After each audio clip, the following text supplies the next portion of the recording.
Welcome everyone to the Miami Real Estate Show, another episode. This time, for the second time in the show, Anthony Askowitz, the top agent nationwide, Hall of Fame for RE/MAX worldwide. Anthony, it's a pleasure to have you in the show today. Pleasure is mine. Thank you so much for inviting me. We've known each other for a long time. Yes. I'm going to give a brief explanation of what happened yesterday. Many of you know that I've worked with Anthony as a coach for many years, Anthony. And people say, why would Anthony have a coach? Well, Anthony says, they have somebody to say no to me many times and to, explore some new ideas. But yesterday we reversed the position, right, Anthony? Oh, yes. It was not me giving coaching to Anthony. Anthony was giving me coaching yesterday. Again, why do I say this? Because whether it's Anthony or me, he's been in the business for many years. I've been in the business for a long time. It's always important to listen to somebody else, right?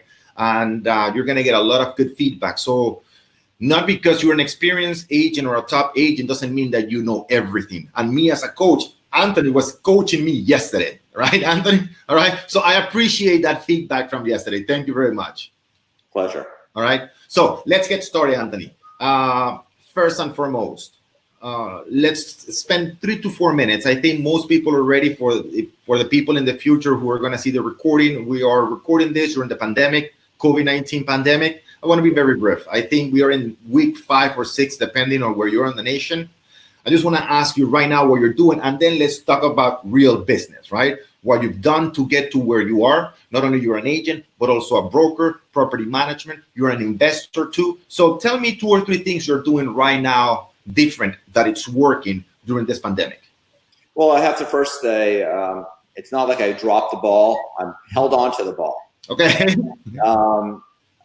For my business going forward, I know I'm going to be able to get going as soon as I want. But the first thing that I've been doing for the last 4 weeks, basically 5 weeks, is circling my wagons and figuring out where to go for the different businesses. If it's applying to the PPP, if it's figuring out how many pendings I have, or where my marketing should go. I've really just tried to make sure that everything was set up. I reinforced to my team, my employees, what have you, that their jobs are secure. I wanted to make sure that they felt that they have a job to come into as soon as this is all over. So as far as expanding my business and making sure that it's going well, I was just making sure what I had and where I can make sure that things can go forward. I think you also have to explore options. So it's not just about making money. Maybe it's about cutting costs. Going to your lenders and your vendors and saying, hey, would you put off some of my payments to the end of my mortgage? Mm-hmm. If it's mortgage payments, if it's a business that you have employees, applying for that PPP program to get employment help, right? To ensure that the business continues to go. So you do not have to let people go or furlough folks. And as an agent, Anthony, what have you done different right now that you seem working and you could you communicate this information or activities you've done during the pandemic? Well, I will say this. I've continued to talk about and continue to market myself in social media. Okay. For example, every time I have a sale, which granted these sales took place 45 days ago, 60 days ago, what have you, that they're still now pending closing, I'm posting on Facebook, social media, that it closed, that another deal in the hopper per se. Mm-hmm. So continuing to let people know that I am still selling, that marketing is still happening, that sales are occurring. So people don't think that I've gone away, that I haven't taken another job, that people mm-hmm. realize that I'm still in the game. Guys, very important what Anthony just said, which is you can't disappear when things are bad and then reappear when things are good. What Anthony's doing, and I confuse both of your names all the time. If you see the other interview, I always do. You guys are very close. Alike. What is it? It's because we look so much alike. And I was talking to him and I was mentioning your name. Anyways, here's the point, guys. Very important. You need to stay in front of your clients. Like Anthony said, you need to show them what you're doing, your success, and also your failures too, right? Because that that weakness sometimes from all of us, it shows, and it's part of who you are, but you need to stay relevant. It's all about frequency and consistency. You can disappear and then reappear. What else are you doing, Anthony, in terms of social media that you're using a lot right now? And I see you very, very active on that. So the properties you've recently closed, anything else you're putting in terms of content, which is big part of marketing, right? I think the key is perception. And back to what you just said. So the perception is that if they perceive that you're working, perceiving that you're still doing, that there's still a market, the consumer really doesn't realize that real estate agents have been deemed essential to the economy. So they don't realize that people are still looking to buy and sell. Right. People need to have a house to live in, or a condo, or they need shelter. Right. So it is important that agents realize that they have a role here, even if they're showing property virtually or through systems called like Matterport, what have you. Can you talk about the systems you're using right now? Yes. You're using, of course, social media, but what systems? And you mentioned one of them right now. Can you go into that? Okay, so it's a new world, but even before this, I was utilizing virtual tours and Matterport, especially now. I actually own my own Matterport system, which I don't recommend that everyone go out and get their own. You can still outsource, but because of I have a team and we have enough business that I can bring things into our group. So Matterport itself is a 3D rendering of the property. It looks good, the consumer likes it, and now more than ever, someone can virtually view property. So instead of showing 10 properties, you can narrow it down, let's say, to 3 that you actually have to physically show. Okay. So having that at your disposal also sets you apart from other real estate agents. So you guys out there, think about it. Think about everything that you do in your business, that you want to put out quality work. This is great for using on the telephone or texting, but it's not very good for taking photos. Use a real camera, hire someone, pay $200, $300 on a property to get really nice photos of what's entrusted to you by a seller. The sellers are giving you a property.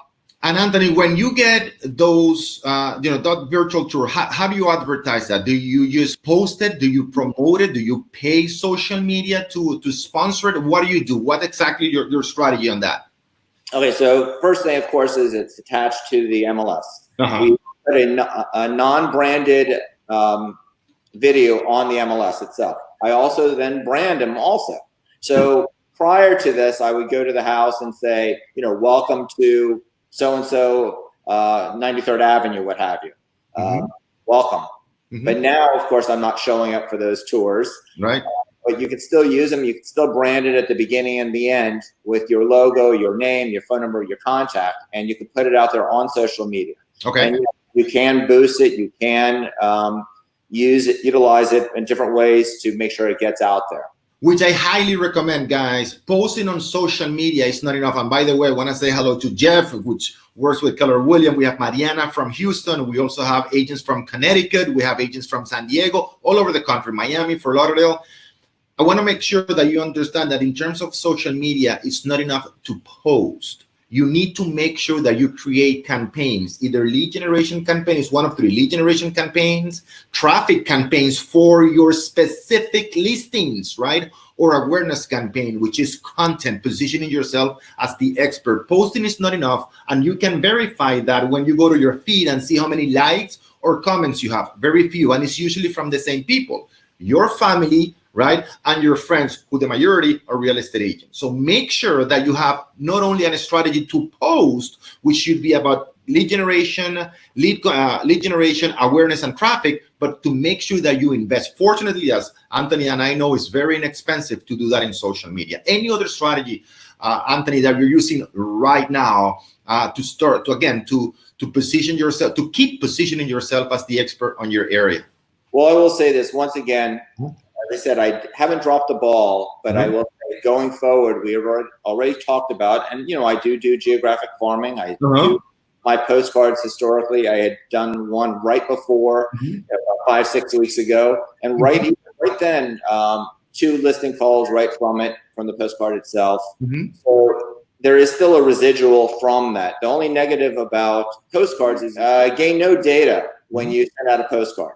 Okay. So that you lack the ability to track your business and where it goes. But of course, when you've been farming for as long as I have, and by the way, it's not 35 years, it's going on my 31st year. So I am the oldest, youngest real estate agent out there. I mean, so anyone who's been in the business 30 plus years is usually 78 in their 80s, and I'm in my early 50s. So, and you look perfect, man. I'm a little bit younger than you, and most people would say I look way older than you. Anyways, that's but beside the point for me. Just want to say welcome to everybody in the line right now today. A lot of people say hi, and Win is also helping us with the people. I want to make sure that I answer the questions for you. So any questions you have specifically for Anthony, please post it here in the chat, and I'll read it and I'll send it to him. A question for you. Yeah. 2020. What's your number one priority as a real estate agent? Because we're going to talk about your other businesses, which is brokerage, which is investment, which is property management. But as an agent right now first, because then I want to talk about not only about your other businesses, it's about expanding, which is very important. A topic we spoke yesterday, Anthony, on the phone. So as a real estate agent, and I know you have a team, and I want you to talk about your team. And I know you brought another person as a business partner with you in your real estate business as an agent. Right. So can you talk to me a little bit of your future, your near future, 2020, Anthony Askowitz business as an agent? What do you have for 2020? Okay, so Anthony Askowitz, what he did about a year ago, he did partner up with another agent. Why? Why? I'm asking that question because I think it's very important, and I want people to see why and why is it so good for your business in most cases. Well, I have to say he is watching this, so I have to say why myself. Okay. But what happened is basically because 30 plus years in the business, I also know that there's more to life than just selling real estate. And I think at this point in my career, I wanted to grow in a different way, a different direction. And I happen to have 3 phenomenal daughters who I love and who are the greatest, but they have no interest in what I do. Okay. Really, it's not for them. So teaming up with someone who is currently, I think, 28, 29 years old prolongs my longevity, and my personal business from people that I sold homes with 30 years ago are still going to reach out to me, but it may now be their grandkids eventually. So I have a business that has a life to it. And partnering up with this guy named Vachi really expanded those horizons. And with that same idea, we've actually ventured into another direction, which we'll talk about too, about investing in properties itself. But I have a team. I am not planning on expanding my team. Okay. I am not planning on going on more listing appointments. I'm not planning on topping what I've done year after year. I like to maintain it, which I know if I try to maintain, I still have to grow. Because if you just level out, you will not grow. So, how important has been for you to have a team? Because you had this team for a long time, right? Yeah. So how important has been for you, and what would be your recommendation for other agents that have not developed a team, even if it is a two agents team? Okay, so you can develop a business in multiple ways. One, you could team up with someone else, and have a partner, and that partner, just if it's the 2 of you, one may be good with buyers, one good with listings, one could be excellent at closing the deal and take it from sale to close. You can also outsource all your pending deals to closing agents. There are people who will actually do the closing for you. I think they charge $300 to $400 each closing, and they're amazing. They're experienced, and they become your assistants. In the past, I would tell you your assistants are your kids. In our office, the office managers, the behind the scenes folks, those are on your team. So you're not alone. But it's what comes first, the chicken or the egg? Do you hire an assistant first, or a buyer's agent, or another agent? And for me, it was hiring an assistant, someone who would do the things that I did not want to do or am not capable of doing. Good point. And Oris from San Diego asked that question about your agents. So he's looking for some ideas. How do you develop the agents? And you have, as a broker, you have more than 150 agents, if I'm not mistaken, right now. So how do you develop not only your team, but also the agents within your firm? Okay, so a lot of folks don't realize that I actually was an agent for 15 years with Remax Advanced Realty. Before you bought that office, yeah. Yes. Mm-hmm. So I was an agent. I was established. I knew what I was doing for the most part. Mm-hmm. And what happened is, becoming the broker, people may not remember this, but both my sales and the brokerage, in my opinion, sort of went down because I just really didn't know what I was doing. Okay. And one affected the other. And I truly believe in hiring. You mm-hmm. hire people who are smarter than you are, mm-hmm. better than you are, but they may really have the goals of making sure that they have a paycheck every 2 weeks, what have you. And mm-hmm. with incentivized business or goals, or having the security of knowing that you have a business, mm-hmm. really makes a big difference. So okay. I feel that when I hired the best that I could, with people who really have a vested interest in their offices. As an agent, broker who have a team, my behind the scenes folks do everything for me. They know that I can't afford to clean the pool, cut grass. So the analogy would be, they know they have to order the signs up, make the brochures, because my time cannot be in that location. And as a broker, my team behind me, phenomenal. They take care of things from basically 24/7. They answer the phone calls. They know how to deal with any issues that come up. And how do you develop the agents, the salespeople within your team? How do you develop your partner, which is younger than you, to take over the business, because he's going to be selling for you, and you have, of course, a bunch of agents within your office. So how do you develop their sales skills? How do you work with them to develop them as real estate professionals?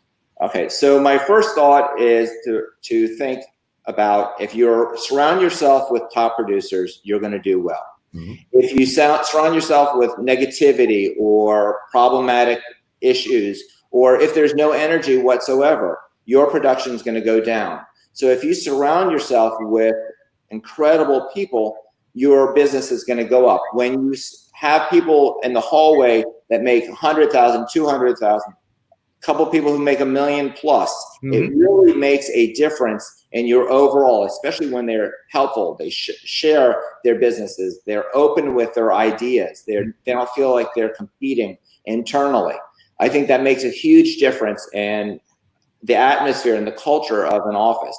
Mm-hmm. So with that mentality, when you get those people together in a room to brainstorm, they all have ideas, and they tweak each other's ideas to make it that much better. So I may come up with an idea, but then they'll take it to the nth degree. And that's really has been my formula. And listen, guys, what you just said, look at like Anthony's formula, right? To put a bunch of mind-like agents. And last week we had David Siddons, one of the top agents around the country, 0.1% top agents in the country. And he said the same thing at the end of that Miami real estate show. He said, collaborate with other real estate agents, even if they're not within your company. And he says, I'll be more than glad to collaborate with you and do videos with you, regardless of the company, right? It's as Anthony said, surrounding yourself with like-minded agents, and some of them might be higher than you, some of them might be lower than you, but I think that is truly key to your business, all right? I would like to expand on that. So an agent, for example, let's say an agent out there does not have a listing. Mm-hmm. And they have the access to another agent's listing in the office. Okay. They post it on social media and say something as simple as, check out this new listing. Mm-hmm. They're not saying that it's theirs, mm-hmm. but what they're saying is, check out this new listing. But the perception and the consumer is, oh, wow, look at this new $500,000 listing that mm-hmm. Joe Smith just listed. Right. So it's utilizing what you have to propel yourself in the business. So I'm not going to say it's smoke and mirrors, but it is definitely perception and utilizing what you have to make yourself a name. You know, what happened 30 years ago and how we had to grow a business to today is very different. So what took me years and years of making a name for myself, another associate, you guys out there can really do it in a much shorter window. Mm-hmm. Because of social media, because you have the access to a phone, you can drive, you can call, you can text. There's so many ways that you can touch your your people. Right. And your name is a big deal. In your case, I'm talking about Anthony Askowitz, because D. Walker asked the question, how do you attract top producing agents to your own team, right? Maybe by your name, it's already easier. I want to associate with Anthony Askowitz. He's a top agent. He's going to, bring me those many listings that give me exposure. But for the agent that doesn't have your name yet, any specific, if there's any specific advice, for example, to D, how to attract not only new agents, but more of an elite agent to your team? Okay, so there's two hats here. So you're talking to me as the team leader. A team leader. Yeah. The team leader has to make a decision with their associates what and how they're going to handle their business. Mm-hmm. So for me, all buyer calls that come in go to my team. It's a very simple. Okay. It's very simple. And what has happened in the last year with the help of my partner, mm-hmm. he said, stop going on listing appointments. Just let your team start doing them. So slowly, I have been going on less and less listing appointments, which is fine. We're mm-hmm. still producing the volume and everything is fine. But once again, it goes more towards allowing me to do other things. Okay. So as a team leader, you have to be able to feed your team. So you can't overdo it also. So if you have 3 or 4 associates, you have to be able to feed 3 or 4 associates. If you have 1, you have to be able to feed them with the opportunity of business. Now, they bring in their own business also. So it's not more experienced ones, right? Uh-huh. Well, even those who are relatively new in the business and have the ability to learn. My business partner started off in his entire business with me. He interviewed to be my marketing director, and I made a deal with him that he couldn't be an agent for a year. Okay. He couldn't be trained and leave. And a year and a half later, he said he's ready to be an agent. So it's understanding where you're going, what your goals are, and what you can offer any associate who's looking for a gig. No. Now, in terms of developing your own business, you've gone from agent, then you purchase the office you were working for, which is Remax, right? Many years ago, all right? Then you go in the broker, but you also expand to other parts of the business, property management, yes. Investments, all yes. right? Can you give the agent watching today and the future they're recording, why is it so important to expand within the industry? Because it's not that you went into restaurants right now. It's just you're offering more things, and the more experienced you become, the more you've been able to venture into other aspects. Can you explain the importance of that and how you've done it? Yes. Oh, I think if anyone takes anything from today's session, this probably should be one of the number 1 items, and that is you all have a real estate license, which allows you to buy and sell property. But it also allows you to buy your own personal property. So you're able to go and buy a property. Let's say it's a $300,000 house with a 3% commission. You have the opportunity of getting that $9,000 towards your closing costs. That's a nice little help. And then it's your business. So if you are 20 years old, 40 years old, 60 years old, or what have you, your future should be in real estate. Mm-hmm. The stock market, you can see it's up and down all the time. And it's like giving someone else your money. But if you buy some bricks and mortar where people have to live, then you have an investment. So let's say you don't, Orlando, you don't have any money. You have no money. But you know what? You have the ability to find a friend who may have good credit, has a down payment, make a deal with your best friend, your friend, and say, I found this great investment for $300,000. Let's be partners. You throw in your commission towards closing costs. Mm-hmm. Okay, assuming the office allows it. By the way, we allow it. Very good point. Some companies don't, but you guys allow it. Yep. Yeah. We allow it, of course. Yes. In fact, we push it, and we really want you guys to own property. So you take that money and invest it. You offer your best friend to manage the property. You will lease the property every year. You will take care of it. Mm-hmm. You now own 50% of a property by using someone else's credit, someone else's down payment. Because you may not have the ability. But here you are thinking outside of the box. You are not just selling your real estate. You're doing other things within the real estate circle. And especially you're doing things for your future. And that would be, of course, buying real estate. And by the way, a thing that I started doing a long time ago with my clients right? When I didn't have any money was, listen, can I apply part of my commission to become part owner in this little investment property? And by the way, most of my clients loved it because now I was telling them to buy something, right? And then they said, well, if this guy wants to be part of it, it gives you even more credibility. And in the future, by the way, you're going to manage that property. So you're going to get money from the management, right? And then you're going to have a vested interest on the upside of the property. Right? In that scenario, that would be the case. But in the one I'm talking about, you wouldn't charge for management because that would be part of the deal that someone's coming. It depends on how you structure it, right? It depends on how you structure it. So Barry says here in a question, going back to as an agent, how are you looking down at listings in the virtual world? What are you doing in terms of listings presentations? How are you doing those listings in this new economy or in the temporal economy that we have right now, which I think is going to apply a lot once we get out of this situation? So it goes to the being prepared. For example, I get a phone call. It's all about steps. I get a phone call, let's say that someone wants to sell their house. Mm-hmm. So immediately I send out an email. And my email shows all the things that we offer. In fact, you can see all of my emails and everything that I send out. Basically, it's on Instagram. It's all there. So you guys are welcome to follow me, and everything I do is right there on Instagram. You can borrow it, make it even better. So that's immediate. So we have steps that we go through. Wait, time out. What you just said, Anthony, is so important. From all the top agents we work with and the top agents that I know, they give so much information and they don't really care, right?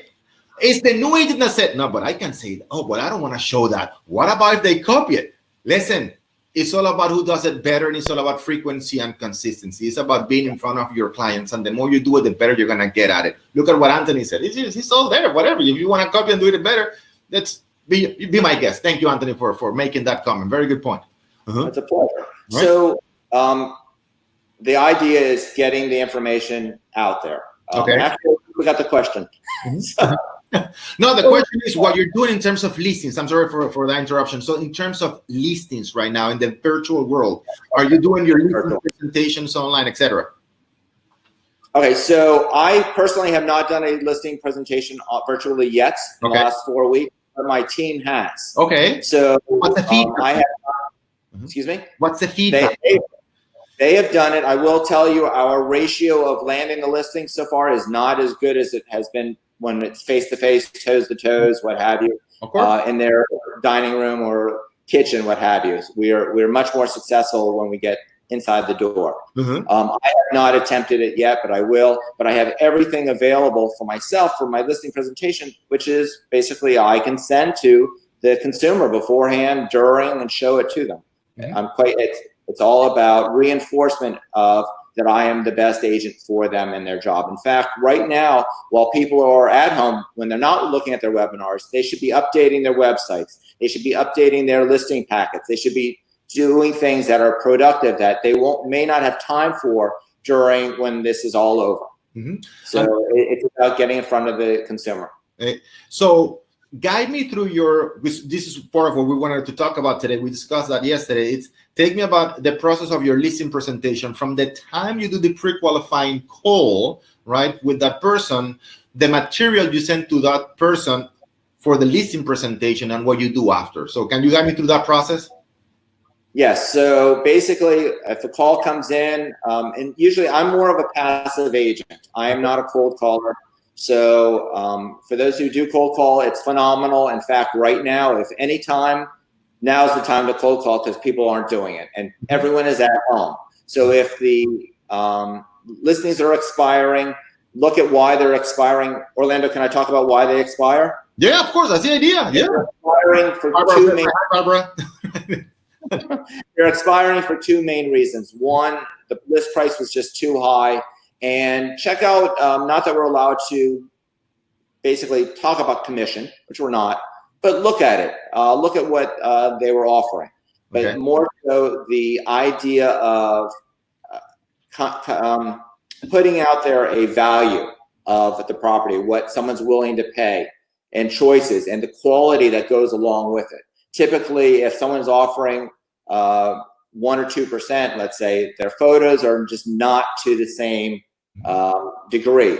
You're going to see a higher quality typically with someone who is not a discount and not who's doing it full force to do the maximum exposure for their client. Don't cut back and don't cut corners on your clients. And that's typically. So you get the pre-qualifying call. Okay. Okay.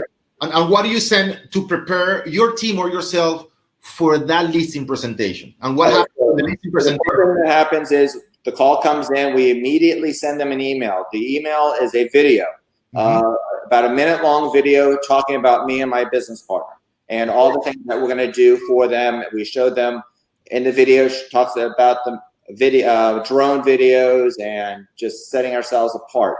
It's quality. It's a nice piece that other people are not going to do. I then turn around and I send them marketing materials in the mail, so that one step to the next, ready to go. The marketing materials come in an envelope that is black, as opposed to a white envelope. People see a white envelope, they're going to throw it away. A black envelope, they think it's an invitation to a party. So they receive an invitation, marketing materials of what we're going to do. We set up the appointment if it's virtual or if it's in person, and we go from there. If you have the time and you can go by the house taking photos or go on Google Earth or what have you and grab off some photos, you can do some brochure making on their house just to show that you're proactive in your business goals. Okay, so once you get to the listing presentation, what happens in the listing presentation? Well, there's actually a little bit more before we get there. Please, go ahead, keep on. So there's questions that we asked. I have this sheet, it's called my green sheet, and I think I've talked about it in the past. I've been using it for about 20 years.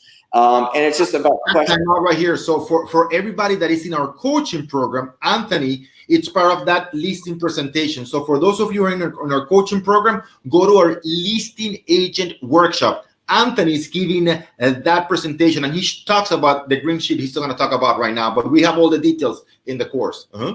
So in the green sheet itself, I'm asking questions about motivation, what they think the house is worth. I'm asking them how many bedroom and bath, all these different questions to know what I'm dealing with. I even asked the question, are you interviewing other real estate agents? That's okay to ask. Why not? Yeah. So I like to know if I'm competing or not. I'm going to bring it no matter what. But I also know that if it's a physical in-house listing appointment and I'm not competing, it's going to be about an hour. If I am competing, it's probably going to be an hour and a half. Okay. So I factor all of those things in with all the questions. But once again, it's asking them about their house, what they see, using their eyes to help me discover their motivation and the value that they think that they have in their home. Okay. And I also asked a question of, what are you looking for in an agent? I want them to tell me what they're looking for. If they're looking for, that's it. We can hang up the phone now. We everybody got their value. Yeah, I hope so. Anthony, and please go deep on that one, because the process of selling is asking them how to sell. You need to ask them what they want. So you can. Here's a process, and I'm please take it in the positive way, right? So sure. You tell them what they want, right? You sell them what they want, and then you teach them what they need. And so many agents focus on what they need, but they don't know that they need that.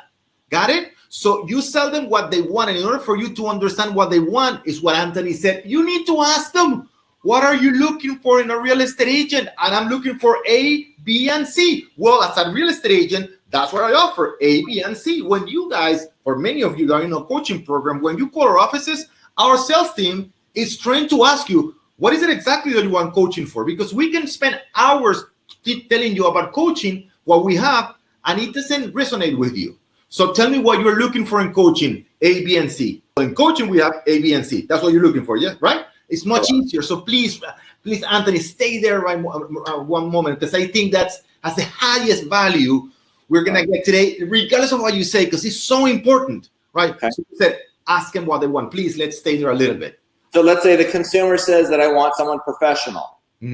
Simple. So you're not going to show up in shorts and a flip-flop. And this you could tell Riley. I said it. That's an exception for being one of the top agents in the nation, right? But that's an exception. That's fine. So to me, I have a uniform. Basically, a long sleeve shirt, slacks, always. Right. I'm always prepared, ready to go. And this is in normal times. Now, if I stood up, I'm wearing sweatpants with my long sleeve shirt. Mm-hmm. So the idea is listen to what the consumer is asking and deliver that on that appointment. If they say that they want someone who's reliable, you better be there on time. You should be there on time anyway. Right. If they say they want someone who's honest, you know what? That's where your references come in. And people saying nice things about you. That Anthony Askowitz is very honest and will say, and do what he says he's going to do. So time out right there. Something that I highly recommend the agents in our program is that every time they have a closing, that's one of the highest points you're going to have with your clients. They are so happy. They have what they wanted. Maybe the biggest reward, the biggest gift they can give themselves, material gift, is their house. Ask them, send them just the link to your Google page to review it. What do you do with that? You take a screenshot, and many of those screenshots you're going to incorporate in your marketing material, printed and email. Very important. So you're looking for somebody reliable. Look what people are saying about how reliable we are. Very important. How many times do you ask your clients to do a review on Google and just send them the link so it's easier for them? That's key. Very good. Well, I will say one of our homework that we had a team meeting this week, and on our team meeting we discussed getting reviews. Mm-hmm. So if you look at my reviews right now, I went from however many, and I've gotten like 10 new ones this week. Mm-hmm. As we're going back in time, for those who didn't send us a review, we're asking for them right now. So time out on that right now because of the situation we're going through.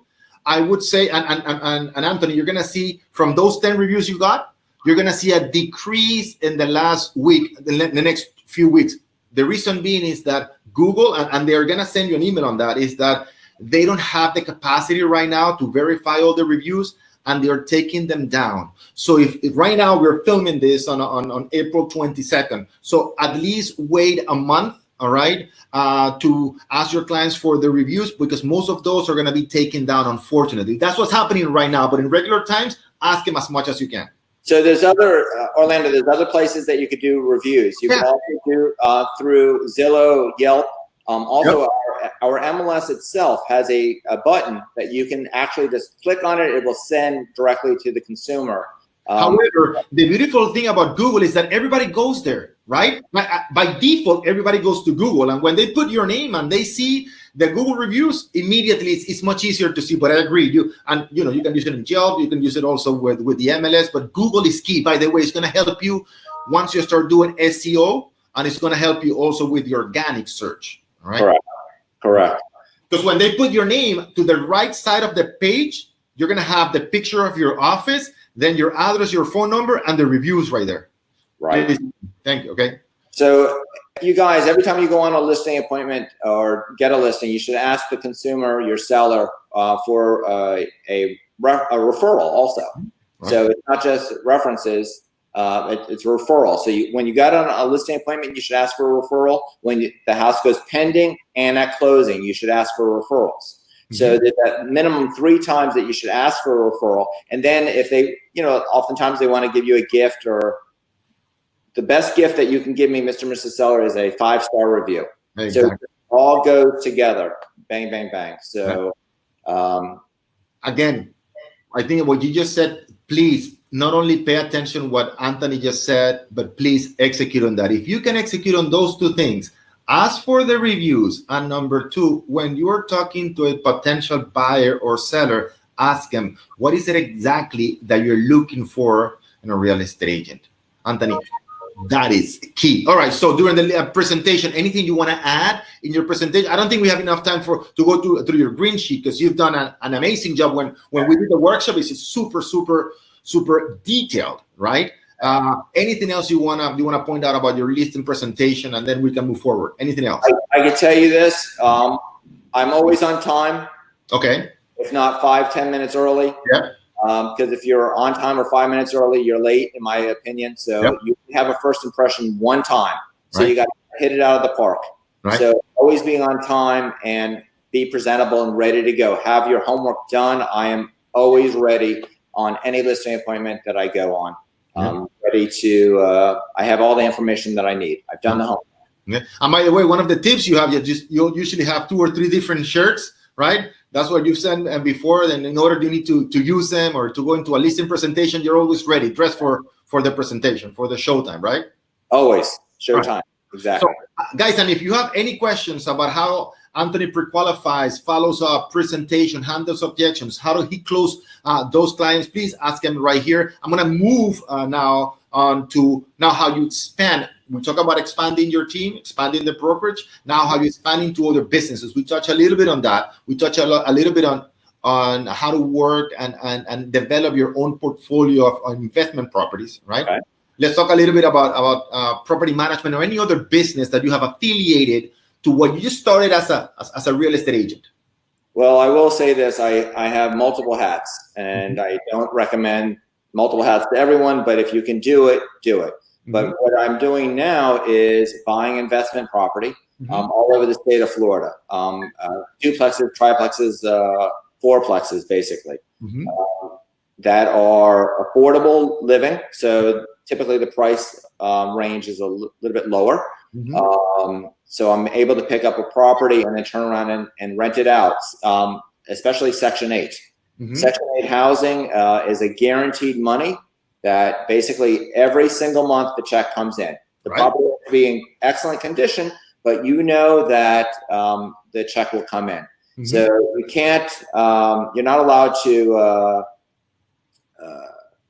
not rent to someone's Section 8. You can't keep them away. It's illegal. But in the same token, I love Section 8 because they pay. It's a phenomenal situation and scenario for anyone who's looking to buy. But there is investment properties throughout the state of Florida. Your license goes throughout the entire state. So if you're driving to Tampa, Orlando, Tallahassee, Jacksonville, what have you, there are properties all throughout the state that may be available to you that you'd be surprised are, pretty decent. And if you have a partner or something like that, it's even better. It minimizes the risk. Any specific suggestion, not to go very into details, Anthony, but very specific. Robert asked a question on how would a new agent get into property management. I'm going to give my take, but I want to hear your first. Sure. Okay, so property management itself, I think, is a very necessary position or job itself. I think it's very specific. I think it's hard to do that and sale at the same time. I think you must establish one or the other first. So what I've always done is I establish, make sure it's all running, and then I go to the next thing. I don't try to tackle 5 things at one time. So you establish yourself, it was Robert? Yeah, Robert. Yeah. So Robert, establish yourself. If your primary objective is to be a property manager, establish that, or establish your real estate and then go to the next thing. So just understanding what you can do. There are licenses like CAM or property management licenses that you can and get, which are very helpful. Of course, a lot of brokerages allow you to do property management without those licenses. And that was going to be my take, right? Make sure you establish yourself as a real estate agent first. That's why you got into industry, right? And you need to be able to master the 2 main problems real estate agents have. Well, what are those 2 problems agents have, Anthony? Number 1 is how to generate more leads, right? By the way, the more clients you have, the more properties organically you're going to be able to manage, right, Robert? So what we want to make sure is that we learn how to generate enough leads. That's problem number 1. And we've done, many of you are in our coaching program, and you know that generating the leads happens overnight. It's easy, it's inexpensive, and happens super fast. That's problem number 1. But once you learn how to cover problem number 1, lead generation, now you need to develop the master skills, right, to solve the second problem, which is lead conversion, right? Converting the lead doesn't happen overnight, and you need to master that. All right. So one is marketing, lead generation, and the other one is selling, lead conversion, right?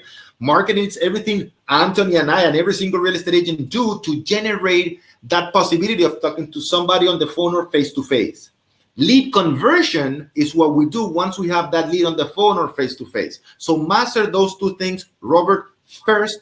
Then with the clients you're getting, like Anthony has done, you start developing your property management. All right. But let's tackle one at a time. Very good point. And Robert, I want to add something else that he should. Robert, if you align yourself with a very large real estate office, you'd be surprised how many agents do not want to do property management.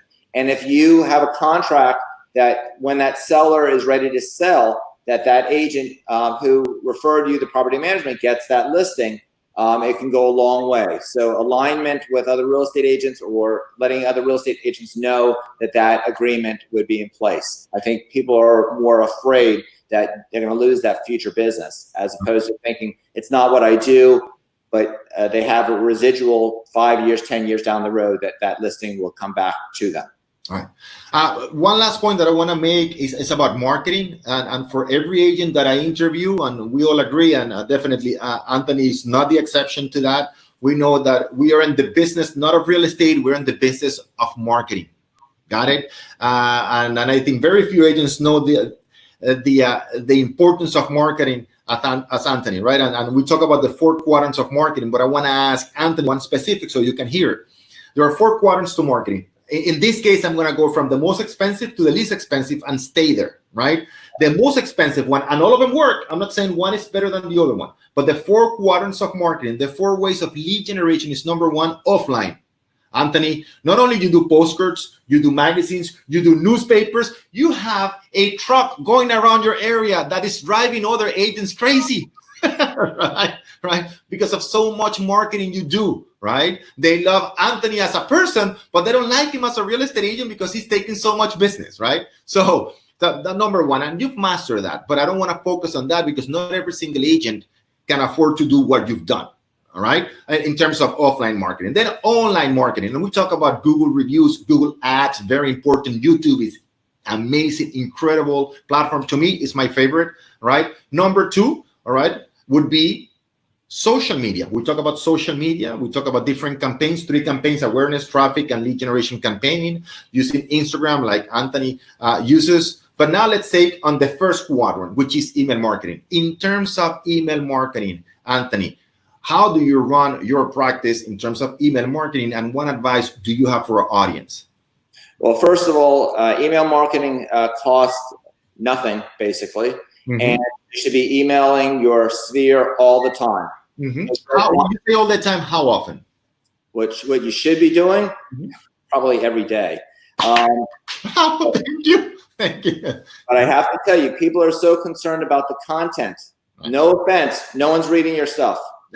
Oh, thank you very much. Well, and by the way, Anthony, this is the typical objection that I get from many agents when we're doing large seminars. Yeah, but email marketing doesn't work anymore because they don't read your emails. No, email marketing is not for people to read your emails. We as consumers, when we go into our email, we're in delete mode. We're delete. But in order to delete it, I first need to see it. You see my name. Exactly. So the key point of email marketing is for people to see your name and for you to identify who is engaging with that information so you can reach out to them.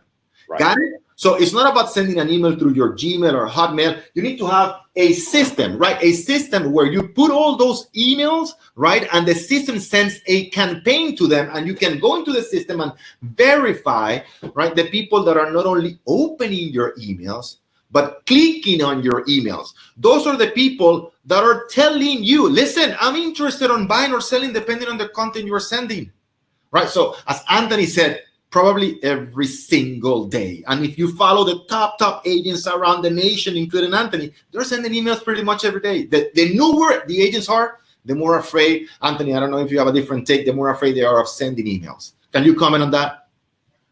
Don't be afraid. Yeah. Fear will get you nowhere. Exactly. I'll tell you, a lot of you may or may not know this, but I actually have a fear of public speaking. We've talked about before in our conversations in coaching, right? So I won't tell you my ritual before I got on the phone, but basically, I have a fear of it, but I overcome my own objections to it. I do it. I put myself in a in a place that allows me to do it. If I know if I don't do things that don't make me happy, I'm not going to be successful at other things. Right. I think that when you do send an email, also, sometimes people will open it, but there has to be a call to action or a reason for someone to open up that email. So, for example, if you say, do you want to know how much your house is worth? Free, anything. People will open it if there's something to be gained from it. Right. Vary your message. I mean, I think sending out recipes or something like that has no bearing on what you do for a living. So it should be very specific to real estate, what you do. If it's now is the time to refinance, partnering up, people should be refinancing right now. So if they have low mortgages, but you need to be the person that they contact for everything that has to do with real estate. And you have to make sure that the consumer knows that you are that contact. So let's talk about real quick what Anthony just said is so important. It's all about the message, right? Understand that we are in the business of marketing. Got it? All right. Most agents think they're real estate agents. And Anthony, you and I say it, they're not real estate agents. They're what? Secret agents, right? Secret agents because they're not doing the right marketing. So we understand that the marketing is the key, right? But in order for the marketing, that engine to work, we need what Anthony said, the right content with enough frequency and consistency. So, and you mentioned one of the topics, right? It's, well, how much is your house is worth? Yes. What about if we go even deeper on the title? And that's why we work so much in the black books. We put so much into the content and the title so people open it. You'll be surprised how much your house is worth, or what to do if you have not sold your property in the last 90 days, right? The 3 mistakes owners in downtown San Diego make when selling their home. You see, that's like, man, I need to open that. Got it? So we need to increase our open rate. And when people start engaging with that, then it's much easier. Hey, Anthony, how you doing? I just noted that you opened my email from yesterday. 3 mistakes owners in downtown Connecticut make when selling their home. Tell me, how can I help you? Is there anything I can do for you? And that's the way you engage in the conversation. That's what I say. It's not that I don't like cold calling. I hate it. Right. We're in 2020, guys. Stop selling like it is 1985. Got it? If you see people that are engaging with your content, with your process, opening your emails, call those people first. And then if you don't have you've not reached all the people, then do cold calling. But don't start with people that are telling you they don't want to talk to you. I'm not saying not to do it, right? I'm saying let's talk to the people that are more open to talk to us. That's all I'm saying. Anything else in terms of email marketing, Anthony, which I think is so important. And I think it's so important because every single agent can do it. Not everybody can do what you're doing in terms of postcards, magazines, newspapers, buses going around the city, right? I actually have to disagree a little bit. I made a note or two. Go ahead. That's the idea. That everyone can write an article for the Miami Herald. You just have to submit it. There's guidelines. Everyone has friends possibly that have the potential of renting space on I-95 or the Turnpike on some side of a building to put a billboard of sorts.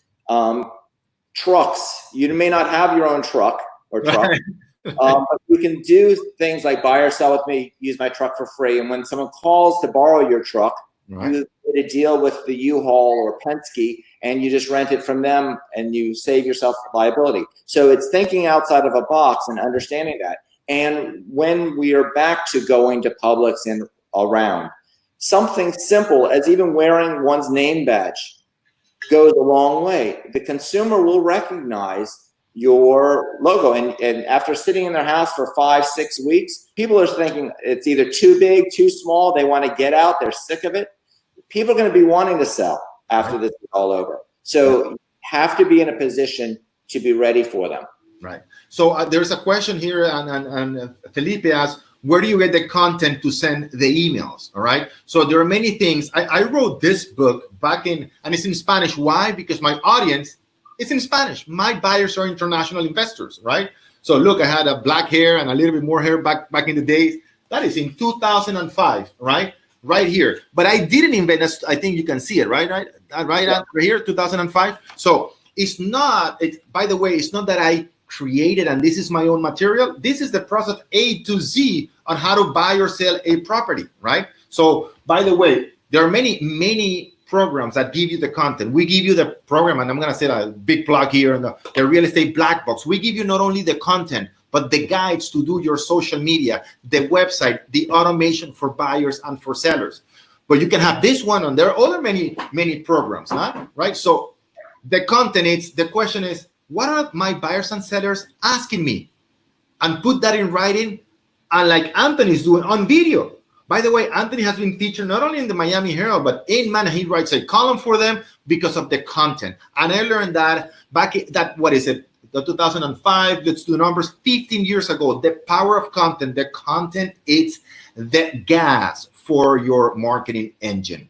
Very, very important, all right? Anthony, any other thing you want to bring up? We've already been doing the show today for an hour. Anything else? To the audience out there, it's a two-part answer or question. One is going back to coaching. Mm-hmm. I am a true believer in coaching, not just being a coach or receiving. Mm-hmm. As a tennis player all my life, I've always been coached. As a real estate agent, I've been coached. I think it is a very valuable asset to have. Mm-hmm. Having, which is my segue to having a broker, and this will be my plug. Right, of course. Listen, it's surrounding yourself with people who care, who will support you. Being in an area where you can sit with your mentors, your brokers, and they can help you achieve your goals. I mean, for my agents, I have an open door. I beg them, come sit with me. I take them on listing appointments with me. That to me is how one will grow. You can watch all of these, what we're doing right now, basically all day. But if you do not implement, or if you don't make a change to your current situation going in, the playing field has been leveled right now. Mm-hmm. The top producers aren't listing like they did 5 weeks ago, basically. The field is leveled. It's where you're going to come out of this after. So if you align yourself, and I'm plugging a brand name of RE/MAX Advanced Realty, but I believe that brand and brand name, and it may not have to be RE/MAX Advanced Realty. There are other brand names out there. We have a lot of agents from different parts of the country. We have Connecticut, Fort Lauderdale, we have San Diego.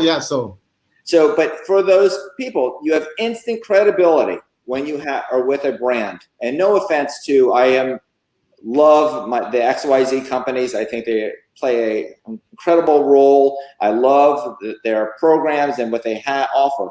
But at the end of the day, when you go on a listing appointment, if you're up against me or Riley, let's say, for example, and you're going to have to bring that much more. And it only takes one loss of one listing to make a huge difference, not just in the year, but it's actually a career loss, because it's exponential over time, the amount of business that will be lost by not aligning yourself with the name brand. I still believe it. I was an agent for 15 years before I became the broker. I could have left at any time, but I chose to stay, and I have no plan B, so I'm not going anywhere. I truly believe that RE/MAX and RE/MAX Advanced Realty allows me to list in the luxury or the $300,000 home, what have you. I can go either direction without a problem. And I think that's what having that flexibility goes a long way, especially when there's times of problems. Orlando, a lot of real estate companies are closing right now. The smaller ones are realizing that it just may not be worth it. And for any of those brokers who are out there, we would love to talk merger with you right now. So that's another part. Anthony, how we can find more about you for people that want to reach out to you, your email, your social media, how can they reach out to you? They can certainly follow me on Instagram. I post all the time on Instagram, great content, basically at Anthony Askowitz. You're welcome to friend me on Facebook. Once again, Anthony Askowitz. You can call me, you can email me. I respond. I typically respond within 2 hours to any request, whatever it may be, just even a question in general. I do not coach outside of my office, except for this, because Orlando asked me to do it. And if someone else asks, But basically, I like coaching internally for my agents, but I think at the same time, there is a lot of knowledge to be learned. And I think having different mentors and different people to glean that from goes a long way. Right. Well, Anthony, it's been a real pleasure having you today. You always support the agents when we're doing the coaching. You always are supporting our agents. You come and share your information all the time, and I truly appreciate your time today here. You know, your team is putting here all your information so they can reach out to you. Are they? Yeah, right here. Yeah, we have Barbara. We have all of that right here for you. All right. I got a great team. Yeah, no, you have an amazing team. So to close it out again, Anthony, thank you very much for being here today. Remember that this episode has been brought to you by the Real Estate Black Box. All right, this is where you have the website, the content, the automation, the training for lead generation, lead conversion. If you want more information about that, just email us at info@montielorganization.com, and I'll have my team more than glad to help you, explain to you you can learn how to generate leads, convert those leads, and how to have the system to execute. Anthony, it's always a pleasure to have you in the sessions, to have you on the phone, to have you in the Miami Real Estate Show one more time. Pleasure. Thank you so much. Thank you to all of you guys, and welcome to the Miami Real Estate Show, and I'll see you the next episode next Wednesday. Take care, guys. Bye-bye.